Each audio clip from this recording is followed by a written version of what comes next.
आज बारिश आ रही थी, इसीलिए ये हेलीकॉप्टर नहीं आया। लेकिन मैं आपको बताऊं कि मैं सड़क से आई हूं और मेरा दिल बहुत खुश हुआ।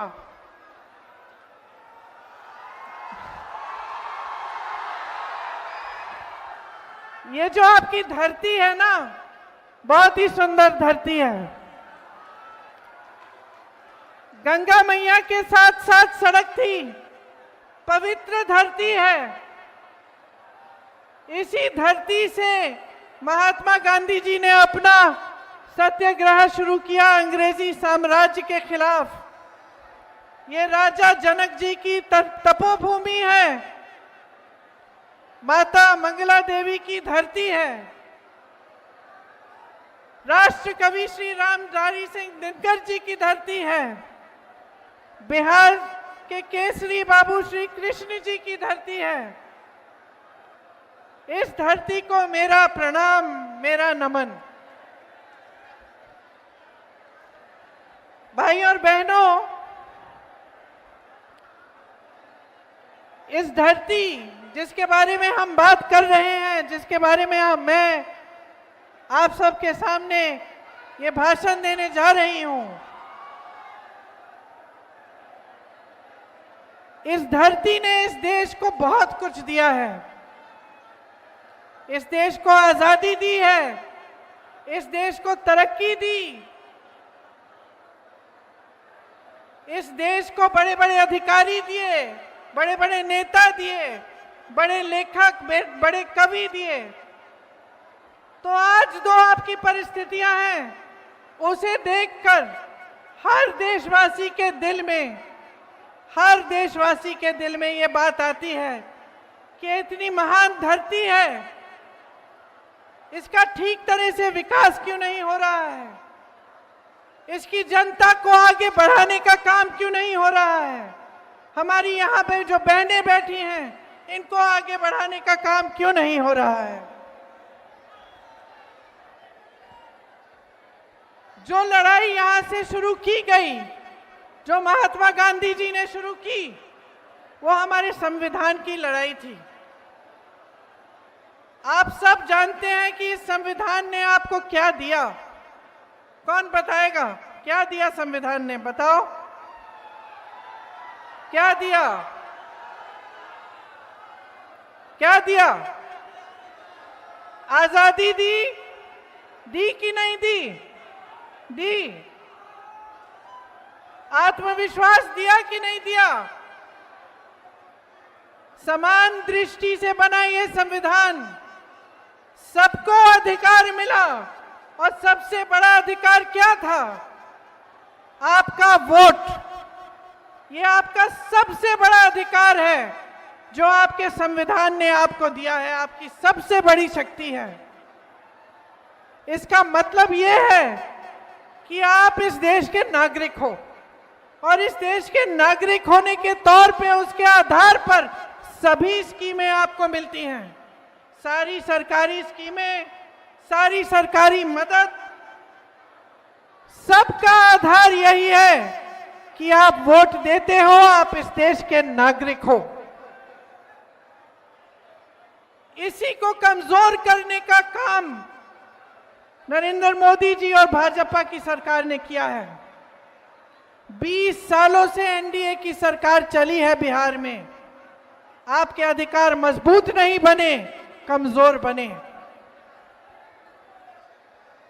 आपको समानता की दृष्टि से नहीं देखा गया, आपका वोट खतरे में डाला गया।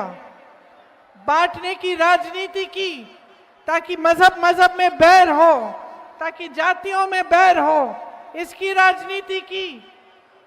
एक झूठा राष्ट्रवाद पूरे देश भर में और यहां पर भी उन्होंने आपको दिखाया। आपका ध्यान भटकाने के लिए कभी कोई मुद्दा उठाया, कभी कोई और मुद्दा उठाया। अभी हाल ही में एसआईआर करवाया, जिससे 65 लाख वोट काटे गए हैं आपके।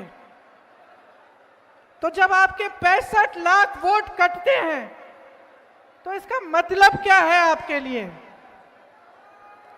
कि आपके अधिकार कट रहे हैं, आपको कमजोर बनाया जा रहा है। जितनी भी स्कीमें हैं, जितनी भी सरकारी स्कीम आपको मिलती हैं, जितने भी सरकारी फायदे आपको मिलते हैं सरकारी, वो सब कमजोर बन जाएंगे। तो आपको समझना बहुत जरूरी है कि ये जो SIR है जिससे आपके वोट काटे गए हैं, इससे आपके रोज के जीवन पर क्या असर पड़ेगा। आपके रोज के जीवन में कई ऐसी चीजें हैं जो स्कीम द्वारा आपको मिलती हैं, जो सरकार द्वारा मिलती हैं, उन सब को कमजोर किया जाने का काम है ये। उन सब को आस्ते आस्ते आपके पास पहुंचाने से रोकने का काम है। जब ये बड़े बड़े नेता दिल्ली से आते हैं तो आप यहाँ बड़े बड़े मंचों में भाजपा के जो नेता हैं, उनके मंत्री, मुख्यमंत्री, अलग अलग प्रदेशों के उनके गृह मंत्री, प्रधानमंत्री जी तो क्या बातें करते हैं? कोई बताएगा मुझे क्या बातें करते हैं?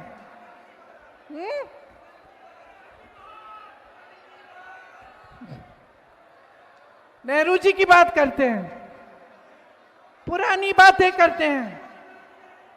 और आपने एक चीज देखी है, आपने देखी है, वो या तो 20 साल आगे की बातें करेंगे, भविष्य की लंबी बात कि भाई 2050 में हम ऐसा ऐसा करेंगे, या फिर वो अतीत की बातें करते हैं कि जवाहरलाल नेहरू ने ये बिगाड़ दिया, इंदिरा गांधी ने वो बिगाड़ दिया, ये बातें करते हैं। कभी आपके वर्तमान की बात करते हैं, आपके आज की बात करते हैं कि आप पे क्या गुजर रहा है। कभी आपसे पूछते हैं कि इस महंगाई के जमाने में आप कैसा गुजारा कर रहे हो, कैसे गुजारा कर रहे हो, पूछते हैं आपसे। अभी दिवाली हुई थी, छठ हुआ, किसी ने आपसे पूछा कि इस महंगाई के जमाने में आप त्योहार कैसे मना रहे हो, क्या सुविधाएं हैं आपके पास? दुकान जाते हो कुछ खरीद नहीं पाते हो, बिहार में नौकरियां नहीं मिलती, रोजगार नहीं मिलता। हाथ ऊपर करके बताओ कितनों को यहां पे रोजगार मिलता है? हाथ ऊपर करके बताओ मुझे। नहीं मिलता ना? देश भर में पलायन करना पड़ता है। मैंने केरल से लेकर कश्मीर तक देखा है कि बिहार से पलायन करके लोग जा रहे हैं। कश्मीर में अगर किसी सड़क पे मजदूरी हो रही है, उससे पूछो कहां के हो, बोलेगा बिहार से आया हूं। केरल में मैंने पूछा, कुछ दिनों ही पहले ही कुछ लोग मुझे दिखे, सड़क का काम हो रहा था, भाई कहां से हो? यहां के नहीं दिखते तुम। दीदी हम बिहार के हैं। पलायन करके जाना पड़ रहा है सबको। ये जो लहलहाते खेत हैं, इतना सुंदर आपका प्रदेश है, इसमें रहने का ही आपको मौका नहीं मिल रहा है। परिवार बट जाते हैं, लोग पुरुष चले जाते हैं काम करने के लिए बड़े बड़े शहरों में, और परिवार यहां रहते हैं गांव में, खेती करने की कोशिश करते हैं। इन्होंने ये स्थिति बना दी है कि आपको खेती से भी आपकी कमाई नहीं होती। एक जमाने में आप खेती करते थे, आपकी अच्छी खासी कमाई होती थी।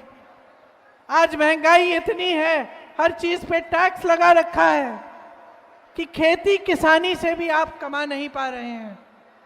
जितने बड़े बड़े उद्योग थे, सारे अपने ही दोस्तों को दे चुके हैं। ये आप पूछिए, कोई भी बड़ा उद्योग है या तो अडानी का होगा या अंबानी का होगा। जो देश की संपत्ति थी, आपकी संपत्ति थी, उससे आपको रोजगार मिलता था। आपको याद होगा, जो बुजुर्ग हैं यहां बताएंगे आपको, एक जमाने में जो सरकारी नौकरी होती थी उसके लिए सब दौड़ते थे। सबको वही नौकरियां चाहिए होती थी क्योंकि उसमें पेंशन मिलता था, पूरे जीवन के लिए सुरक्षा मिलती थी। आज क्या परिस्थितियां हैं? निजीकरण हो गया है, सब ठेकेदारी पर हो रहा है, सारे काम, छोटे से छोटा काम ठेकेदारी पर हो रहा है। और जितनी भी बड़ी सरकारी कंपनियां थी वो सब मोदी जी ने अपने 2 दोस्तों को दे दिए हैं, पकड़ा दिए हैं।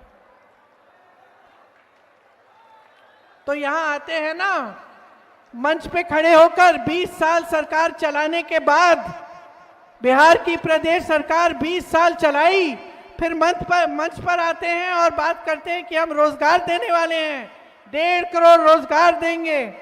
तो दिया क्यों नहीं? 20 सालों से दिया क्यों नहीं? बेवकूफ समझ लिया क्या जनता को? बड़े बड़े वादे करेंगे चुनाव के समय और एक भी वादा पूरा नहीं होगा। महंगाई कम करने की बात करते थे, महंगाई बढ़ गई है। रोजगार की बात करते थे, कौन सा रोजगार दिया?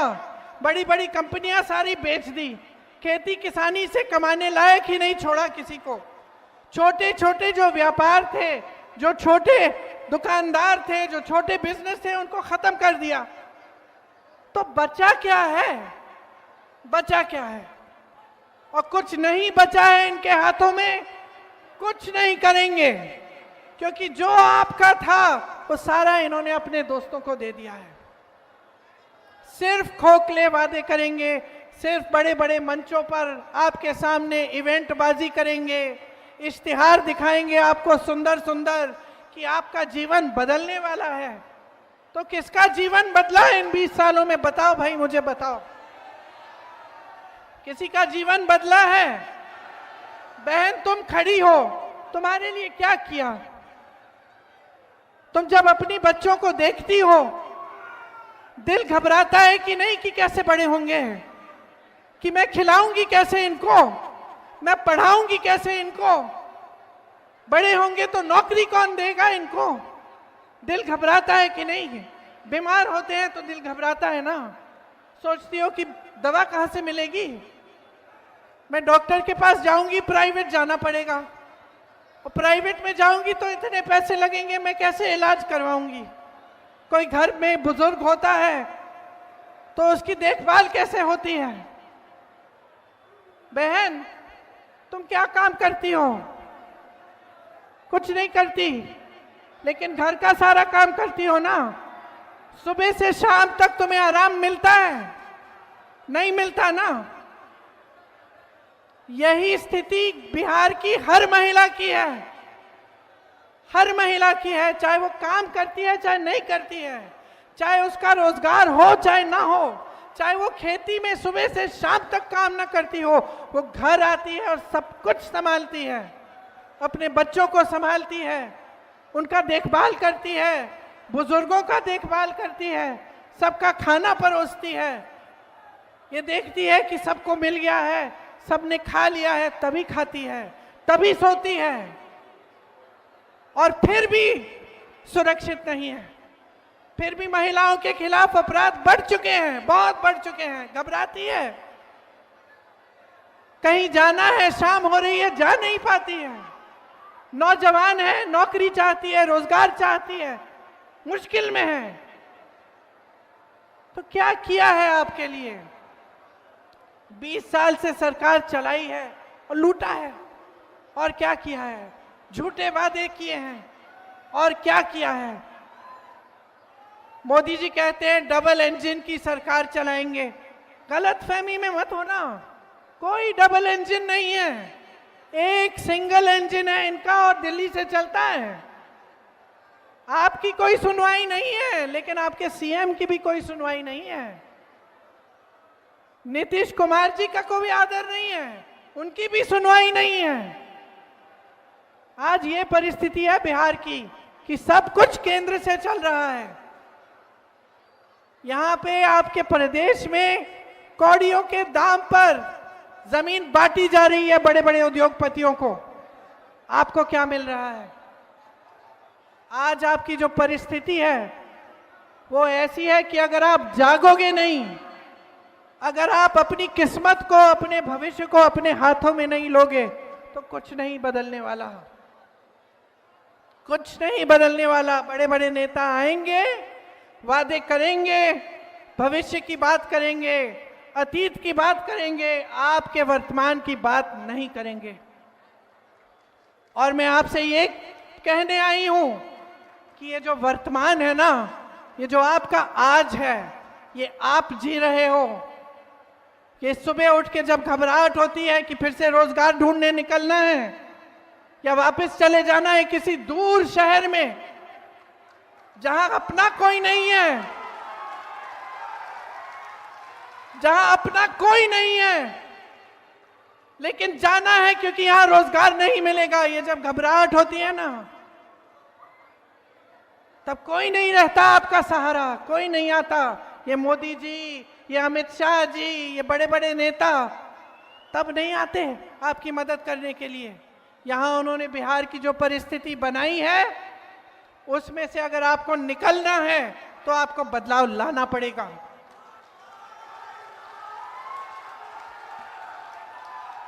इतने सारे नौजवान हैं यहां, बताओ सब पढ़े लिखे हो?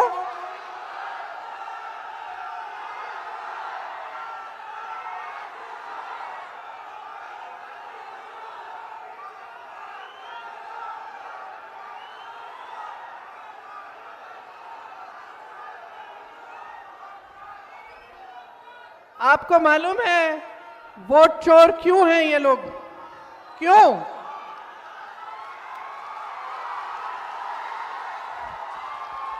वोट चोरी क्यों कर रहे हैं मालूम है? पहले तो इन्होंने बांटने की कोशिश की, थोड़ी देर के लिए चल गया काम इनका, है ना।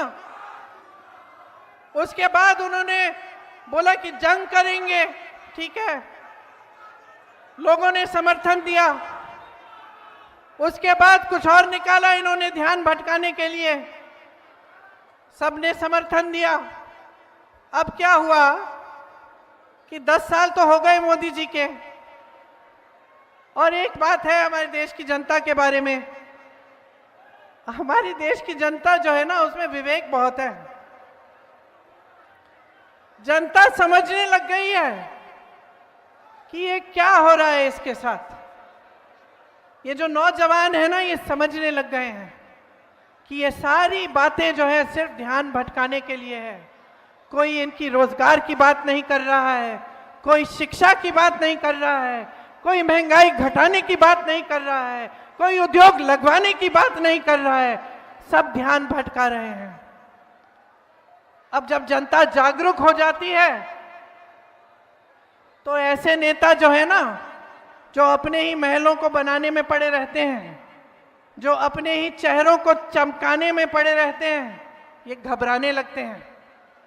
इसीलिए वोट की चोरी कर रहे हैं। ये वोट की चोरी कर रहे हैं क्योंकि ये जानते हैं कि इस देश की जनता जाग चुकी है। अब ये सब कोई बर्दाश्त नहीं करेगा, कोई बर्दाश्त नहीं करेगा। ये जो नौजवान यहाँ खड़े हैं, शिक्षित हो कि नहीं हो, बताओ कितनों की कितने नहीं शिक्षित हो, लेकिन बेरोजगार हो। और जब नियुक्तियों की बारी आती है, टाइम आता है कि इम्तिहान दोगे नौकरी के लिए, तो क्या होता है? पेपर लीक होता है, घोटाला होता है, वहां भी चोरी होती है। हर जगह घूस है, हर जगह चोरी है, हर जगह भ्रष्टाचार है। जहां देखो एक सड़क नहीं बनती है बगैर भ्रष्टाचार के, एक पुल नहीं बनता है, एक खंबा नहीं लगेगा बिजली का बगैर भ्रष्टाचार के। और इनकी ये हिम्मत है कि आपके सामने आकर ये भविष्य की बातें करते हैं, अतीत की बातें करते हैं। चलिए करें, अतीत की बातें करते हैं। मैं भी करती हूं अतीत की बात। ये जो विकास हुआ ना, ये कारखाने लगे, किसने लगवाए? कांग्रेस पार्टी ने लगवाए। ये कांग्रेस पार्टी ने लगवाए। जो IIM है, IIT है, एम्स है, किसने बनवाए? जवाहरलाल नेहरू ने बनवाए। अगर अतीत पे हम बात करें तो इनकी बोलती बंद हो जाएगी, लेकिन हम अतीत की बात नहीं करते, हम वर्तमान की बात करते हैं, हम आपके आज की बात करते हैं। और हम चाहते हैं कि इस देश का एक एक नौजवान, इस देश की एक एक बेटी खड़ी हो, अपने अधिकार को अपने हाथों में ले और इस देश के निर्माण में भागीदार बने। राहुल गांधी जी जाति जनगणना की बात क्यों करते हैं? सामाजिक समानता की बात क्यों करते हैं? सामाजिक न्याय की बात क्यों करते हैं? क्योंकि आज भी पूरी तरह से प्रतिनिधित्व नहीं है पिछड़ी जातियों का, अति पिछड़ी जातियों का, दलितों का, अल्पसंख्यकों का। पूरी तरह से प्रतिनिधित्व नहीं है। और जितनी आबादी है उतना प्रतिनिधित्व नहीं है। तो वो चाहते हैं कि सामाजिक न्याय हो, कि जाति जनगणना हो। आपको मालूम है कि जब उन्होंने जाति जनगणना की बात शुरू की तो मोदी जी से लेकर भाजपा के छोटे से छोटे नेता ने विरोध किया। फिर पिछले चुनाव में उनको लगा कि जनता का समर्थन तो है, क्योंकि जो चुनाव का नतीजा था वो उनकी खुशी के लायक नहीं था। उनको पता चला कि यहां तो कुछ बदल रहा है। तो फिर उन्होंने कहा कि चलो बिहार में भी जाति जनगणना करते हैं। फिर क्या हुआ? ठंडे बस्ते में डाल दिया गया। गए कचहरी, ऑर्डर निकलवाया और ठंडे बस्ते में डाल दिया। और वही जाति जनगणना कांग्रेस ने तेलंगाना में कराई और उसके तहत वहां पे सारा काम हो रहा है।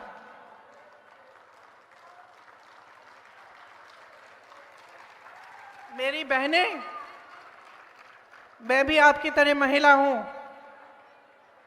मैं समझती हूं कि किस तरह से एक महिला को हमेशा, चाहे बड़े घर की महिला हो, चाहे गांव की महिला हो, चाहे शहर की महिला हो, चाहे गरीब महिला हो, हमेशा समाज का पूरा बोझ उठाने वाली महिला होती है। महिला ही सब काम करती है, घर पे भी, बाहर भी, खेती में भी, ऑफिस का काम भी हो फिर भी घर का काम करेगी। आप सब जानती हो, आंगनवाड़ी का काम करती हो, आशा बहुएं हैं, कितना काम होता है, 24 घंटे होना पड़ता है। किसी की डिलीवरी हो रही है, बीच रात में आपको फोन आएगा, आपको जाना पड़ेगा, आपको बुलाया जाएगा।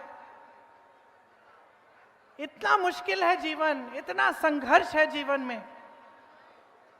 तो आप मुझे बताओ, 20 सालों से सरकार रही है, वहां मोदी जी ने अपने रिमोट कंट्रोल से चलाई है, आपके लिए क्या किया? और अब चुनाव आने वाला है तो ऐलान कर दिया कि लो 10,000 रुपए लो। क्या मतलब है इसका?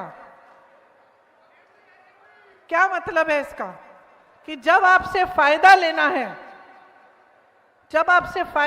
है, तो आपके लिए स्कीम निकाली जा रही है, और जैसे ही चुनाव खत्म होगा, भगवान जाने आपको ये 10,000 मिलेंगे या नहीं मिलेंगे, या आपके लिए कुछ करेंगे या नहीं करेंगे। नहीं करेंगे। आप अच्छी तरह से जानते हैं, मेरे से अच्छी तरह जानते हैं। तो नियत पहचानो, इनकी नियत पहचानो, नियत ठीक नहीं है। तो 10,000 रुपए जो दे रहे हैं ना, ठीक है, ले लो, लेकिन वोट एकदम सोच समझ के डालो, वोट मत दो।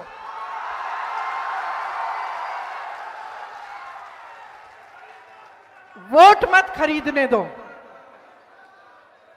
आत्मसम्मान है तुम्हारा, तुम इस देश की नारी हो, आत्मसम्मान है तुम्हारा। जो तुम झेलती हो ना, कोई नहीं झेलता, कोई नहीं झेलता। ये जितने भी खड़े हुए हैं यहाँ पे पुरुष, इनको पता भी नहीं है कितना झेलते हो। आत्मसम्मान है तुम्हारा, गर्व है तुम्हारा अपना, कि इस देश की जो नई पीढ़ी है उसकी परवरिश तुम करती हो, उसे बड़ा तुम करती हो। चाहे कुछ भी हो जाए, कितने भी संघर्ष करने पड़े, जितनी भी तुम्हें उसके लिए जो भी करना पड़े तुम करोगी, लेकिन उस नई पीढ़ी को तुम आगे बढ़ाओगी, किसी ना किसी तरह से शिक्षित करोगी। मैंने यूपी में देखा है, गांव की महिलाएं थी, खुद शिक्षित नहीं थी, क्या क्या संघर्ष किए उन्होंने अपनी बेटियों को पढ़ाने के लिए। इसीलिए आत्मसम्मान है आपका। ये पूरा समाज जो है, ये पूरा देश जो है, इसको आप जीवित रखती हैं, इसको आप मजबूत रखती हैं, इसकी परवरिश आप करती हैं। इसीलिए अपने अधिकारों को अच्छी तरह से समझ लो, अच्छी तरह से समझ लो। आज मैं भी आपके सामने खड़ी हूं, वादे करूंगी, मैं भी बताऊंगी कांग्रेस क्या करेगी।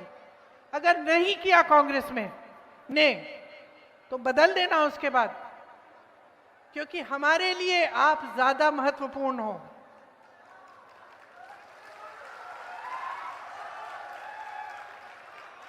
जो आपके लिए काम नहीं करता है उसको हटा दो, निकाल दो, साइड कर दो। और जो मैं कह रही हूं उसको ध्यान से सुनो बहनों, ध्यान से सुनो। जितना विवेक महिला में होता है ना, किसी में नहीं होता। क्योंकि जैसे मैंने कहा, आप बहुत झेलती हैं, आप में बहुत दृढ़ता है, तो आपका विवेक जो है अब काम आना चाहिए। चुनाव का समय है, ऐसा नहीं होना चाहिए कि इस समय सारे नेता आकर झूठे मूठे वादे कर लें, चले जाएं, उसके बाद आपको भूल जाएं। आज मौका है, ये मौका है कि आप अपने अधिकारों को मजबूत बनाएं, कि आप एक ऐसी सरकार लाएं जो इस प्रदेश की हर महिला को शक्ति दे, मजबूत बनाए, अपने पैरों पर खड़े होने के लिए मदद करें। आज ये मौका है कि आप एक ऐसी सरकार बनाएं जिसमें आपको शिक्षा मिले, जिसमें आपके पेपर लीक ना हो, जो एक कानून लाए पेपर लीक के खिलाफ, जिसमें आपको रोजगार मिले, जिसमें जो आपकी संपत्ति है, जो बड़े बड़े कारखाने सालों पहले यहां लगाए गए थे, वो आपकी संपत्ति है। वो बड़े बड़े उद्योगपतियों को, जैसे मोदी जी चॉकलेट बांट रहे हैं, उस तरह से बांटते हैं, वो बांटे ना जाएं, वो दिए ना जाएं। वो संपत्ति आपकी संपत्ति रहे और उस संपत्ति से आपको रोजगार मिले, आपको मजबूती मिले। ये मौका है, आज मौका है कि आप, जो बिहार की जनता है, अपने आप को पहचानो। इस देश को खड़ा किया है आपने। आप देश भर में जाओ, बिहार के लोग मिलेंगे। एक जमाने में बड़े बड़े IAS officer, IPS officer, IFS officer सब यहां के होते थे, बड़े बड़े नेता थे आपके। और आज भी आपने इस देश की नींव डाली और इस देश का निर्माण आप करते हैं। ये है इस देश का असली केंद्र। लेकिन आप अपने आप को पहचानो, अपनी शक्ति को पहचानो, और जहां से आए हो उस पर गर्व करो कि आपको बिहार को ठीक करना है। आपको ऐसे नेताओं की बातों में नहीं पड़ना जो सिर्फ अपना स्वार्थ साध रहे हैं, जो सिर्फ अपने जैसे मैंने कहा, अपने चेहरे को चमकाने में पड़े हैं। आज ये मौका है। ये जो आपका उम्मीदवार है, आ जाओ सामने।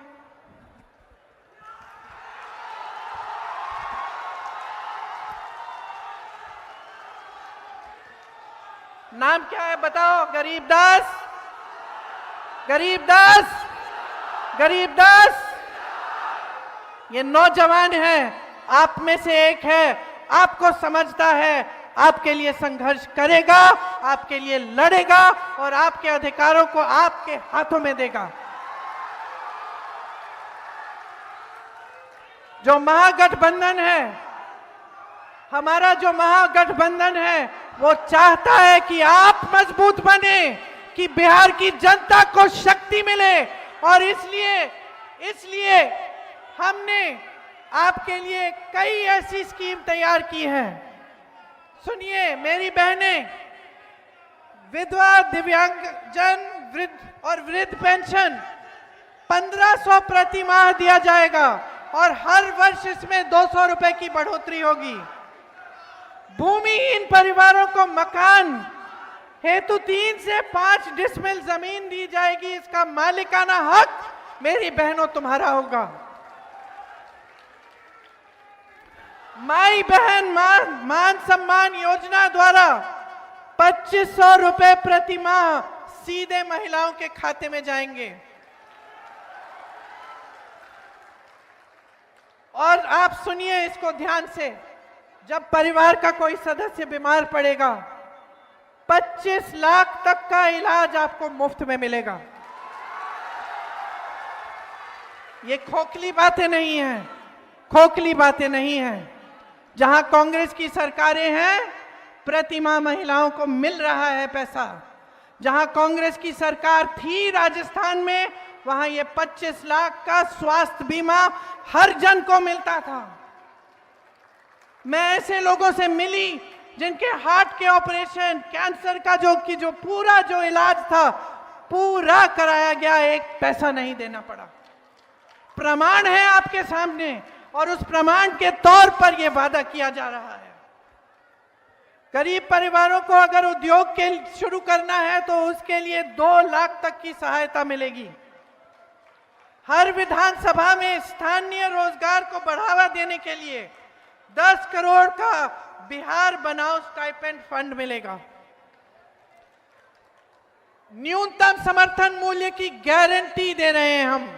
एपीएमसी के तहत मंडी की व्यवस्था लागू की जाएगी। लाखों सरकारी पदों पर नियुक्तियां बिहार जो बंद हैं आज, वो बिहार वासियों को विशेष आरक्षण मिलेगा उनमें। मनरेगा में 300 रुपए प्रतिदिन मजदूरी और काम के दिन 2 गुने किए जाएंगे। जहां पेपर लीक होगा वहां सख्ती से कार्रवाई की जाएगी। एक जॉब कैलेंडर बनेगा, जिससे जिस दिन परीक्षा है उसका दिन, जिस दिन रिजल्ट आना है उसका दिन, जिस दिन नियुक्तियां होंगी उसका दिन पहले से तय किया जाएगा। अगर कोई भी उसको इधर उधर करेगा, उस पर सख्त से सख्त कार्रवाई होगी। अंग्रेजी मॉडल विद्यालय, आवासीय विद्यालय बनाए जाएंगे और 3 साल की डिग्री 3 साल में खत्म की जाएगी। आज 3 साल की डिग्री में 5-6 साल लगा रहे हैं लोग। जो शिक्षा की व्यवस्था इतनी मजबूत थी बिहार की, वो एकदम कमजोर हो चुकी है। सामाजिक न्याय का अधिकार देना चाहते हैं हम आपको, और महागठबंधन ने यह ऐलान किया है कि पंचायती राज एवं नगर निकायों में ईबीसी आरक्षण 30% और एससी आरक्षण 20% किया जाएगा। अति पिछड़ा वर्ग अत्याचार निवारण अधिनियम बनाया जाएगा, जिससे जो आजकल जो अपराध बढ़ा है, जो अत्याचार बढ़ा है अति पिछड़ी जातियों पर, उस पर नियंत्रण लाने के लिए और उसको बंद करने के लिए ये लागू होगा। निजी शिक्षा संस्थानों में आरक्षण लागू होगा। तो ये सब हम करना चाहते हैं आपके लिए। आप जानते हैं कि अपराध कितना बढ़ गया है। सिर्फ महिलाओं पर नहीं, बच्चों पर भी बहुत बढ़ गया है, और अति पिछड़ी जातियों पर, दलितों पर तो बहुत ही ज्यादा बढ़ गया है, अल्पसंख्यकों पर बढ़ गया है। तो हमें परिस्थिति बदलनी है। आपने हाल ही में देखा, बड़े बड़े व्यापारियों की हत्या हो रही है। कल परसों एक नेता की भी हत्या हो गई चुनाव के दौरान। तो अब मुझे बताओ, बदलाव लाना है कि नहीं लाना है? बदलाव लाओ, अपने लिए लाओ, इन नौजवानों के लिए लाओ जो यहां बेरोजगार खड़े हैं शिक्षित होने के बावजूद। अपने बच्चों के लिए लाओ, बहनों अपने लिए लाओ, आपको मौका मिले। जो नौजवान बच्चियां हैं उनको मौका मिले रोजगार का, आगे बढ़ने का, उनके विकास का। तो ये समय है कि आपको सब चीजें अच्छी तरह से समझनी है। अपने वर्तमान को देखना है, अपने आज को देखना है, अपने अधिकारों के लिए लड़ना है।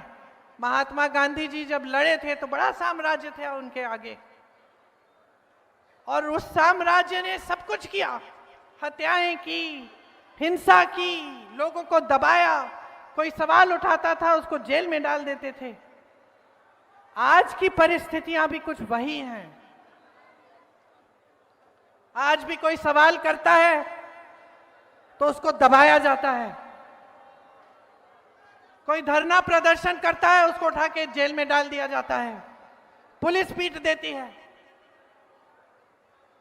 आज भी जिस तरह से अंग्रेजों ने लोगों को दबाकर राज किया, आज भी वोट चोरी क्या है?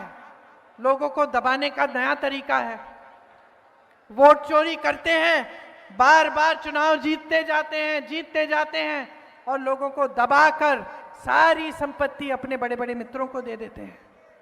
तो आज भी वही लड़ाई है बहनों और भाइयों, सच्चाई की लड़ाई है, आपके अधिकारों की लड़ाई है, इस देश की लड़ाई है जिसे हम सब प्यार करते हैं। इस देश जिसने आपको बनाया और जिसको आपने बनाया। आपने इस देश का निर्माण किया अपने खून पसीने से। आपके पूर्वज लड़े इस देश की आजादी के लिए, आज फिर से अपनी आजादी के लिए लड़ो, इन लोगों से आजादी लो, खुद अपने पैरों पे खड़े हो जाओ। और हम तैयार हैं, सरकार बनाएंगे, आपके लिए काम करेंगे, संघर्ष करेंगे, आपके लिए समर्पित रहेंगे, आपको मजबूत बनाएंगे, आपको पूरी शक्ति देंगे। तो गरीबदास जी को खूब भारी बहुमत से जिताइए, अपना भविष्य मजबूत बनाइए। एक बार जोर से बोलो, एक बार जोर से मेरे साथ बोलो। एक नए बिहार के निर्माण के लिए, एक नए बिहार के निर्माण के लिए बिहार की धरती को जय बोलो, जोर से जय बोलो, जोर से जय बोलो एक और बार। ये आपकी धरती है, इसको संभालो, इसकी रक्षा करो, अपने वोट की रक्षा करो, अपने अधिकार की रक्षा करो। महागठबंधन के उम्मीदवार को भारी से बहुमत से जिताकर एक नई सरकार लाओ। भूलना मत बहन।